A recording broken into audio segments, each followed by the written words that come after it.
जय जिजाऊ, जय Shivray. Chhatrapati Shivaji Maharaj, Dharmaveer Sambhaji Maharaj, Mahatma Jyotiba Phule, Savitribai Phule, Rajarshi Shahu Maharaj, Bharat Ratna doctor Babasaheb Ambedkar या महापुरुषांना विनम्र अभिवादन.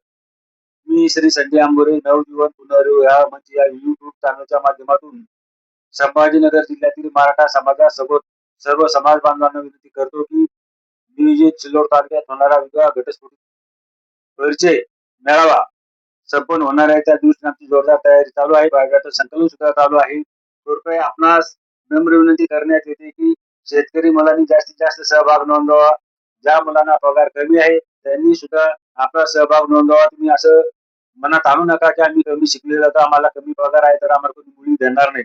कृपया असा विचार मनात आणू नये. आणि तुम्हाला आम्ही चांगली संधी उपलब्ध करून दिली आहे की जर तुम्हाला सांभाळून मुली देतच नसतील तर विधवा घटस्फोटित महिलांसोबत तुम्हाला लग्न करण्यास काहीही अडचण नाही. उलट तुम्ही सन्मानाने जगणार आहात. तुमच्या आई वडिलांना एक भावी सून मिळणार आहे. हे आम्ही वारंवार तुम्हाला या चॅनलच्या माध्यमातून सांगत आहे. तरी सर्वांनी या संधीचा जास्तीत जास्त लाभ घ्यावा अशी आग्रहाची मी तुम्हाला परत एकदा विनंती करतो. आणि विशेषतः सर्वांना एक टाइम आम्ही देत आहोत 10 ते संध्याकाळी 6 वाजेपर्यंत. कृपया आपण जेवढे सदस्याचे आम्ही नंबर दिलेले आहेत, ज्या भागातील नंबर दिलेले आहेत, तालुकानुसार नंबर दिलेले आहेत, तरी कृपया आपण त्यांच्याकडे बायोडाटा जमा करावा. जेणेकरून सोयरीक जमवताना तुमची जोडणी करताना आम्हाला अडचण येणार नाही.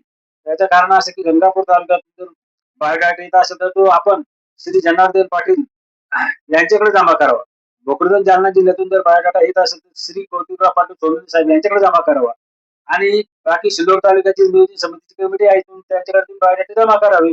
राहिलेले जे काही जिल्हाभरातील संभाजीनगरची कमिटी तुम्ही बाहेर जिल्ह्यातील सुद्धा पत्रिकेवर नंबर पाहून त्यावरती आपण त्यांच्याकडे बायोडाटा संकलन करावे ही आपणास आग्रहाची विनंती करण्यात येत आहे. कृपया ही संधी सोडू नका. या संधीतून सोडू नका. कार्यक्रम होणार या शंका नाही. जोरदार नोंदणी चालू आहे. कृपया आपण मागे राहून ज्याही माता बहिणी माहेर ताई कृपया त्यांना परत एकदा वारंवार विनंती करतो की ताई आता तुम्ही तुमचा विचार सोडून द्या. तुम्ही स्वतः म्हणू शकत नाही मला लग्न करायचं आहे. त्यांच्या नात्या गोत्यातील त्यांना या कामासाठी प्रोत्साहन द्यावे आणि तुमच्या या नात्यातील महिलेचं मुलीचं आयुष्य चांगलं आणि सुखकर कसं होईल, तिला भावी नवरदेव कसा मिळेल, तिचं आयुष्य आनंदाने कसं जाईल यासाठी आपण प्रयत्न करूया एवढी आग्रहाची विनंती करतो. जय हिंद, जय महाराष्ट्र.